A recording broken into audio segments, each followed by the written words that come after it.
Happy 20th Saipan anniversary. I was doing a lot of reading and watching the last few days, Ger, and I saw yourself standing up at the press conference. Is there footage? I don't know, just a photo of you I think it was a red jumper. There it is, of course, on screen, the red zippy, the earring. A good time. By the way, Brendan O'Brien of the Irish Examiner is standing over your shoulder, who hasn't aged one bit. No. In 20 years. Incredible. No. What does this image say to you? What does it say to who? To you, Ger. Scoop. Look, it's like the wireframe notebook. Like, no more wanky kind of self-indulgent journalist. Look at us all with our little notebooks, like I handed out. Like, look at me, I'm a proper journalist. Look at us. How many piercings did you have? Hey, none of your business. Visible or invisible? Some questions you just don't want to ask. There is video footage. I had an eyebrow piercing, which was gone by that stage. That's a shame. I wish we saw that. And what age are you there? 24. 24, okay. No, just turned 25. There is video footage. It's just very, very shaky. There's like a kind of an online video on YouTube where it's like it just kind of glances past you. Oh, they're jotting into your shorthand. Yeah, well, that press conference is really the public birth of John Delaney as an important character in Irish football, because for whatever reason he decided he's going to be front and centre and he's going to face the music. At that point, he'd kind of been floating around the background, but had never really been in the public's consciousness. No, well, he was there at the light of the long knives when his dad, Joe, left the FAI in Mariongate, 96, and he got onto the board in about 2001 as treasurer. But I was listening back the other day. This press conference was quite quickly arranged. It was on the day that Roy was sent home, this press conference, because the news broke about 11 a.m., between 11 and 12 Irish time. The news broke on the Thursday, the 23rd of May, which was yesterday, 20 years ago. And by the evening bulletin, which I was on today, FM, Delaney had already done his press conference, backing Mick and the FAI support the decision for Mick to send Roy home. What's your recollection of the how the story was being covered and breaking? It was confusion was the big thing.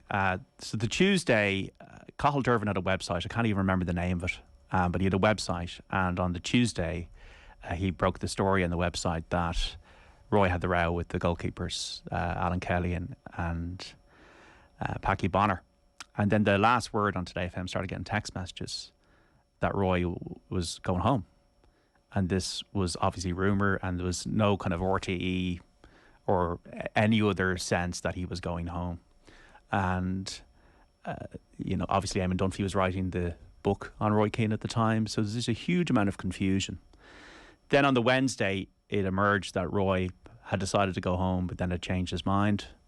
And the Wednesday was the day he sat down to do the interviews with Tony O'Donoghue, with the Irish Times, and with the Sun Independent. And that's then when it all blew up.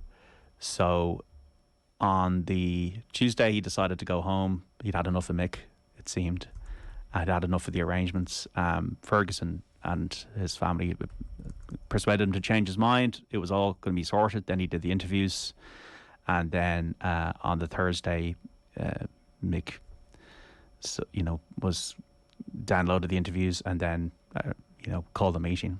So on the Thursday, I came into work at midday, and the receptionist told me Roy Keane's been sent home. And I just thought to myself, oh my God. And the first thing I did, I rang Frank Stapleton, I rang Mark Lawrenson, and rang Kevin Sheedy, and just got them all to just give their reaction, because it was breaking. But the confusion was the big thing that I remember from the whole week, because it's an 8-hour time difference. Technology was nowhere near where it is now. And then for the next few days, it was, will he, won't he? Can we find a way of resolving this? But once again, the Mick McCarthy press conference with the players was like about half an hour after the row happened or something like that. So that was very hastily arranged. I remember I rang Michael Kennedy at one stage and I got through to him. I was so stunned that I got through to him. I was almost speechless. What did he say? I just asked him, some kind of. He was saying nothing. He's saying nothing. Yeah, but I actually got through to him was amazing, really. So you were making the same calls at the time, Ger? Yeah. I think that you would have different pundits from us, and like we were only a local station, you guys were national at that point, sworn competitors and rivals, as in you didn't even know we existed basically, because we'd started a month previously. Like we started in April, and this is May 24th. So I'd say we were 6 weeks in operation, and literally the biggest story in the history of Irish sport is. Well, that then gives you then this brilliant way of starting your off the ball career. Well, that's the thing. So what's the infrastructure of off the ball at that time? You're a month in, and so John's coming into the office at 12 o'clock. Is the show 7 to 9 on Newstalk at that point? Are you coming in around midday, and that time difference thing is kind of hitting you in the face when you come into the office those mornings that week? I'd say I was in a bit earlier, like a kind of 10 a.m. start. Like I lived 6 minutes from the office, and it was my first month, so like, you know, we were working all the time. But the Tuesday, sorry, the days of the week I'm not clear in my head at all, but the Tuesday is the row with the goalkeepers. Tuesday's the row, Wednesday's the interviews, Thursday is the team meeting. So I remember Friday, they left on Friday then to go to Japan to the proper training base. I remember coming in to work on the Tuesday, and I was like, oh, Roy Keane's leaving. Like that had definitely, and I said, no, that's definitely not happening. This is nonsense. And kind of just having this little sense of shock going, this isn't great. This isn't a great start to the whole scenario where we're supposed to be going to have like the time of our lives, this World Cup. It's going to be unbelievable. Like, you Ken Early out there, did you, at the time? He wasn't in Saipan. He was going to Japan. So you know, so we didn't have any reporters on the ground. Yeah, we were the same. Like Michael McMullen was on the way to Japan. I'll never forget the feeling. It was as comparable to 9/11 in terms of the newsworthiness of the story. Now, that was a tragedy, this was a farce, but the whole nation was convulsed. And I'll just say to anybody in any kind of job, the most important thing in any job is to do. You can have go to as many courses as you want in theory and all these kind of courses about journalism, broadcasting. When you're actually in it, you realise that doing in something is so much more important. Practice is so much more important than theory. Like I remember I was on the receiving end of invective in the office. It was an extremely tense time. It was just, you're immediately into crisis mode. And I'm a junior, like observing this, but you see the whole newsroom, everybody's in crisis mode. Were you head of sport? That's No, it was Tim Toomey. So I was just a junior in the office, 7.5 months into the job, and you're kind of going to yourself, "Oh my God, I gotta wake up here, because this is the big leagues." And you know, were you a reporter? Or were you doing bulletins? I was doing bulletins, and because I was the only person doing the bulletins. I remember I did 22 bulletins the day of the Cameroon game. So like I was the only person on the desk every day just doing the bulletins, and bulletins back then were like 2.5, 3 minutes. Yeah, but they're also more important in ways than they are now. Like they're still important, but they were really very much a primary source of information for because people didn't have the smartphone technology now, you know. So it was, you know, you're relying on a lot of just guidance from your mentor Tim Toomey, who was there at the time, and then Michael got over to do the reports from Japan, and then he took over the story, as it were. But yeah, it was really it changed so many things. It changed so many things. By the time Brian Kerr was in there, like 9 months later, like, you know, the likes of Mick Byrne, Tony Hickey, none of these people were around with the team anymore. Then Roy came back, but like I just wish somebody like whether it was a Bertie Ahern figure or whoever had just went and just said publicly, guys, you got to sort this out. You got a duty to the country. Ireland is more important than your egos. You're both at fault. Sort it out, and we'll worry about it after the World Cup. You mentioned you were in the big leagues. We can hear John Duggan in the big leagues that week on Today FM. Have a listen. Time now for the Bulmer Sports headlines with John Duggan. The FAI are supporting Mick McCarthy's decision to send Roy Keane home from Japan. Steve Staunton has now been appointed captain of the side. And in golf, Colin Montgomery leads the Volvo PGA Championship at Wentworth by 3 shots. More sport in full just after 6. Sounded like a 10-year-old, but you did get the golf in. I got the golf in, you know. Yeah. You did sound very young, yeah. The most important part of it. Today FM, obviously, with wall-to-wall coverage, as you mentioned, 22 bulletins a day over this week. And the last word was appointment listening. Absolutely. We've Eamon Dunphy here on Today FM at the time. Have a listen. The captain of the Irish soccer team and the greatest player we've ever had has been sent home from the most important occasion that Irish soccer has ever had to face. It's a monumental blunder on McCarthy's part, and you know, this is not a case of someone in being caught with a lap dancer or with anything of that nonsense. This is a man who has spoken and has earned the right to speak and has got us to the World Cup single-handed. It's an absolute farce. Now, Mick McCarthy obviously felt undermined. Did he feel personally threatened by Roy Keane, do you think? I think so, and I think that's probably been a recurring feature of McCarthy's stewardship and Keane's relationship with him, because you have to think that Roy Keane's captain of Manchester United, Sir Alex Ferguson, who is the most renowned manager of our time, gives Keane the respect and the freedom to speak his mind, and we all know that he does that, and there's no problem there. But McCarthy is an insecure, a figure of much less stature, and he owes a lot to Roy Keane. And if this is the way he's chosen to repay him, in order to establish his own bona fides as a manager, well, then he's a fool, because managers are supposed to manage problems, not create them. And we all know there's no problem there, and there'll never be a problem between Sir Alex Ferguson and Roy Keane, because they love each other. Like the love that they have for each other knows no ends. Ian, and there'll never be a problem there. Roy will always be able to say whatever he wants with Alex Ferguson, and they will die friends. That's It was Ian Noctor, of course, in conversation with Eamon Dunphy there. Dunphy using the same lines repetitively that week is one of my favourite parts. Like Eileen Dunn had him on the lunchtime news probably that day, and it's like, you didn't get caught with a lap dancer. That was. If you're going to be consistent, if you have a good line, use it consistently. I'd say he was everywhere, because he was on us a good bit around that time as well. Right. Dara Whelan, our producer, knew him somehow and had been able to get him on. And the other thing is, like, he's phoning into his own show there, like because he was in RTE the whole time doing the TV coverage. I'd say the Today FM bosses were delighted that Dunphy was a central character, but would have been even happier if he was presenting his own show. Well, he was gone a couple of months later out of Today FM, but the last word, it was utter appointment listening. You had himself, John Giles taking a different view, Liam Brady and Mark Lawrence, and they pretty much took over the show every single evening. Well, that's when the Giles falling out happens, and he joins News Talk. And also, the National Lunchtime News was a 12:45 show until 1. Every single day, the whole 15 minutes was Roy Keane and Mick McCarthy. And then at the end of it, you'd have a 2-minute sports bulletin, and it'd be like me, like leading, or whoever would be leading with, okay, well, I've spoken to some other ex-Irish international who's got a view of it now. Yeah. As we try to find out what was going on. We've got Dion Fanning on the line as well. Dion, good morning to you. How are you keeping? Good, Owen. How are you? Yeah, very well. Is 20 years on for you something that kind of gives you this sort of sense of, oh God, we're doing this again? Or has this week been a sort of momentous occasion for you where you're like, okay, time to get all the laundry out there, it'll be good for me? Well, I'm kind of struck by how everyone is kind of introducing it almost apologetically, like, oh God.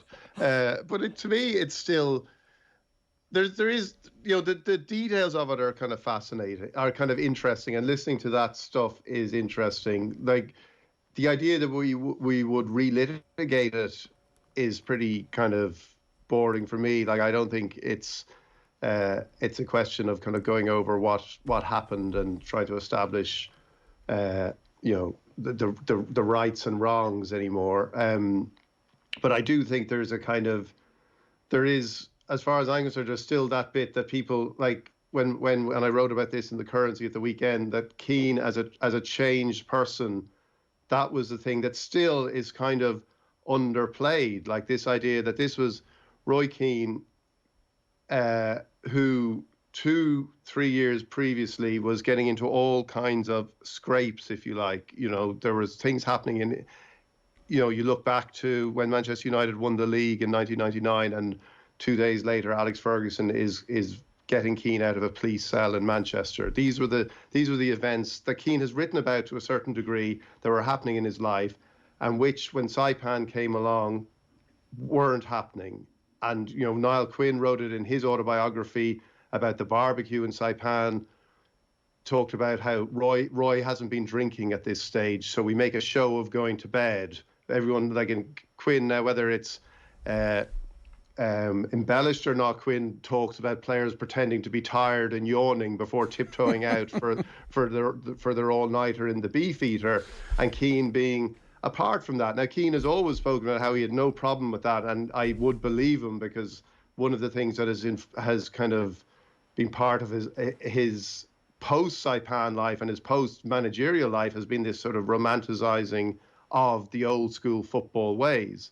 But at the same time, here he was trying to kind of be somebody different to who he would have been 5 or 6 years previously when he would have been in the Beefeater. He would have been with them, and he wasn't. And the tension and the pressure that brought on him, I think we've never really fully grasped Saipan in terms of that. It didn't matter what happened. It didn't matter if they'd gone to, somebody showed, like there was a letter from the Japanese ambassador, the Irish Japanese ambassador to Japan at the weekend saying, why did Ireland go to Saipan? This would probably have happened wherever there was. If it wasn't balls, if it wasn't pitches, if it wasn't what the details were on this instance, it would have been something else. And that's the thing I don't think fully is still grasped 20 years later. So when we start talking about who, if we start talking about who was right or who was wrong, it's not really the debate. That Keane almost put himself into this sense of isolation on a mental sense, and even kind of in the physical makeup of, say, the team hotel at that point, and when he kind of speaks about players not coming to his door to wish him well before he flies home, that kind of speaks to a greater sense of isolation and separateness from the team that perhaps we haven't quite got to the bottom of. No, but it's still no. We got. I don't know if we could. Like, Keane always talks about this in terms of, and I remember asking him about this when he launched his second book about giving up drinking and talking about it as a lifestyle choice, and that's what how he's always spoken about it, and that's how we have to take it, because that's how he's spoken about it. I would look at people in similar situations and think, God, that's it. Like, it seems to do a more fundamental adjustment to you than just deciding I'm going to eat more like steamed vegetables, or I'm going to do more, I'm going to do more yoga. All these things which Keane did as well. But I think he talked about the foreign players and their influence. But it was his lifestyle. If you talk about it in terms of lifestyle, it was such a fundamental readjustment. Like, this is a guy who, during his injury, was banned by Alex Ferguson from going to the Manchester United Christmas party, and more than that, the rest of the Manchester United team were told that if they were seen drinking with Roy Keane on the night, they would be fined. Like, this is a central part of his life, which he then removes, and I think it's an incredible story that he removes it. But I don't think we fully grasped it. Like, I love all the details. I love listening to Dunphy talking about it. Like, this is stuff. Because I was, this is stuff I hadn't heard, but I'm also struck by, like the potency of the people. And this was something I remember thinking at the time: the potency of the people Keane had in his corner.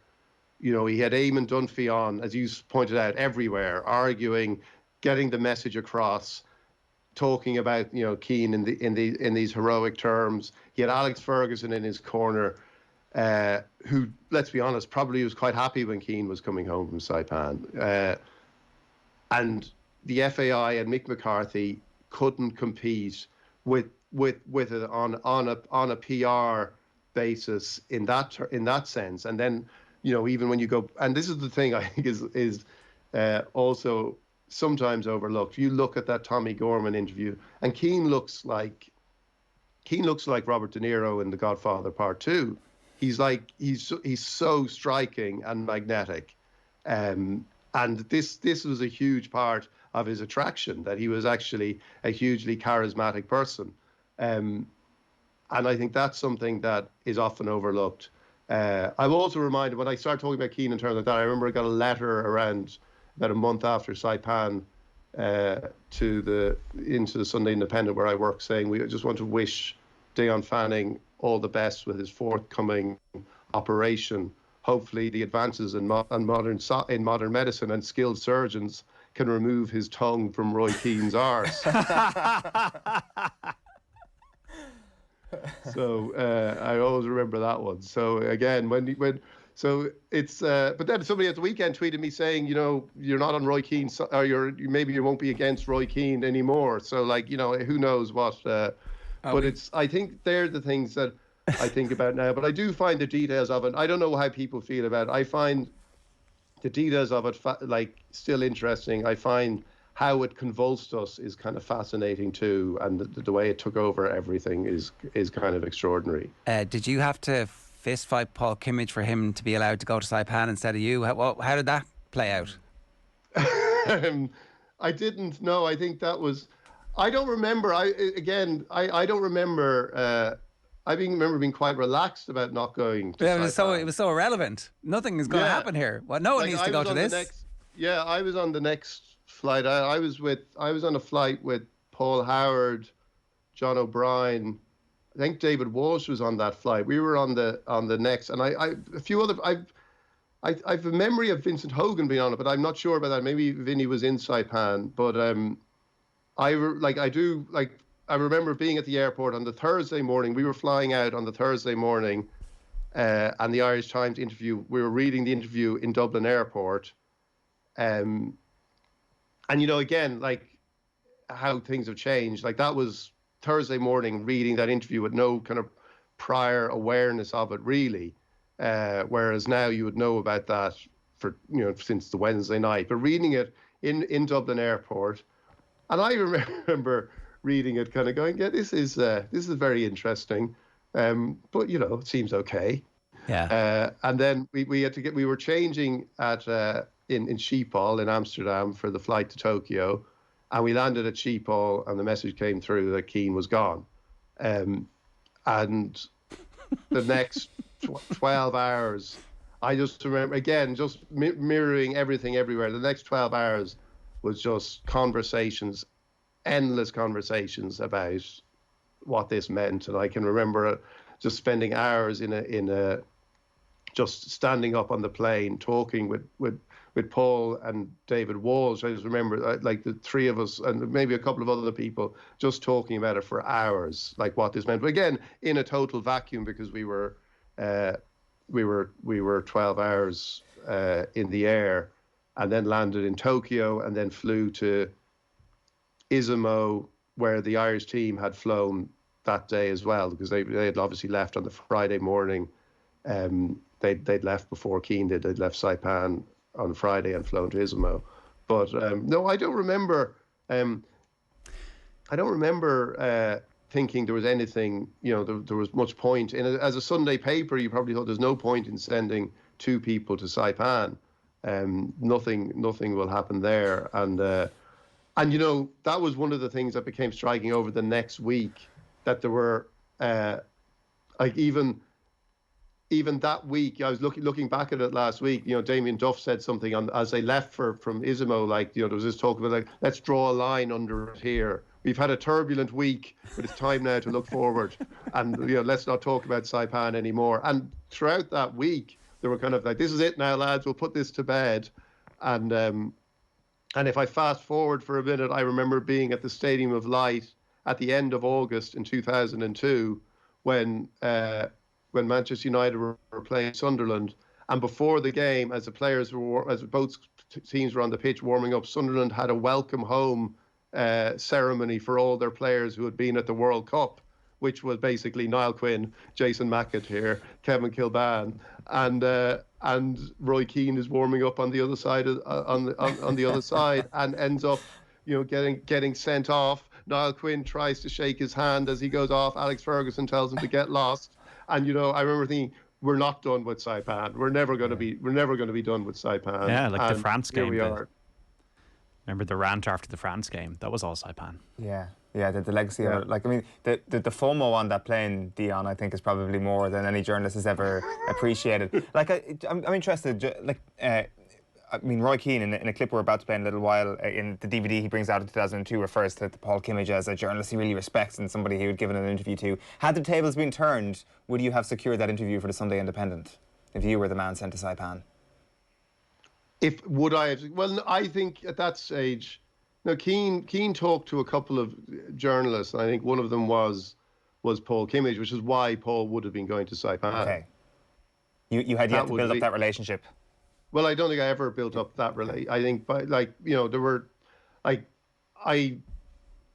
what the relationship I ever had with Keane was always, it was fine. But I would never say I had. I think the people who built up the relationship with him in those years prior, and Paul wrote about this at the weekend, like the years prior to that, doing interviews. I think they built up that relationship then, and he became I had interviewed him once I had interviewed him once before Saipan, and that was, again, I was funny, like it was very easy to get him to agree to the interview, and then it was actually when United were playing Barcelona in the Champions League, in Barcelona in '98, and he said, yeah, come along to the hotel and do it, and then actually finding anyone who was aware of this or agreed. I remember Manchester United saying, we don't know anything about this, he's not doing the interview. And getting a little, I just hung around the team hotel for about 6 hours. When Keane came down to go for dinner, he said, what are you doing here? And he gave me some abuse for wasting his time. And then I hung around the hotel a bit longer. And he came out after his meal and walked straight across to me. And I thought, oh, God, I'm going to get it again here now. And then, very like Paul mentioned the thing, he didn't apologise, but he said, kind of, oh, yeah, I was a bit gruff there with you earlier. And he sat down and did an interview then. So like everybody experienced the two sides of Keane, but I think Paul would have. I don't think it would have been as easy for anyone else to secure it, or as it was for Paul Kimmage. Can we just go back to the bit you were saying that relitigating kind of misses the point? Is it your view that something was going to blow up anyway, and whether or not it was big enough to self-sabotage his appearance at the World Cup is really all that's up for grabs in the discussion? Yeah, more or less. I think there are. Yeah, I would say, without knowing, and we don't know everything, I don't think, but I think the stuff we don't know is stuff that is going on in Roy Keane's head, which, he is, as is his right, chosen to keep private. I don't mean anything salacious in that. I mean just how really he was feeling. I think it would have been something. I think that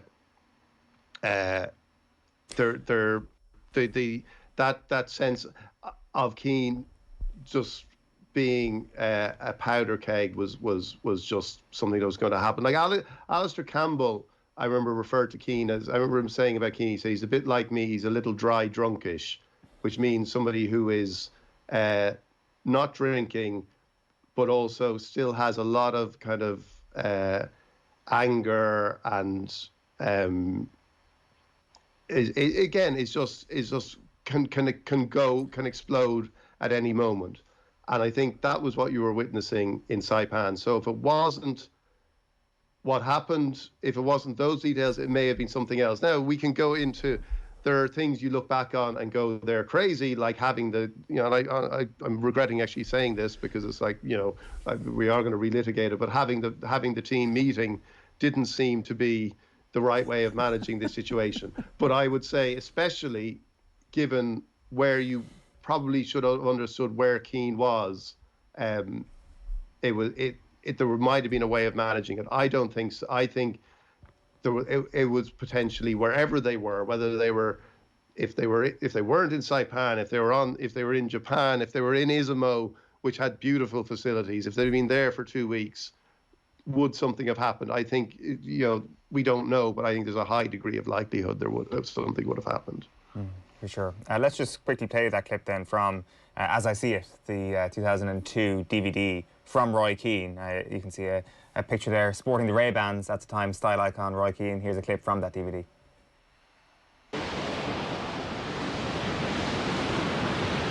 I've been frustrated for many years now regarding with the Irish setup. I made a few points over there and a lot of people weren't happy with that, and ended up with an argument with the manager because I think the buck stops with the manager. I think it's his job to make sure things are right for the team, and it wasn't, and I said it, and there you have it. I'm in Portugal on my holidays. I couldn't believe we went to Saipan to train when the island doesn't have a football pitch.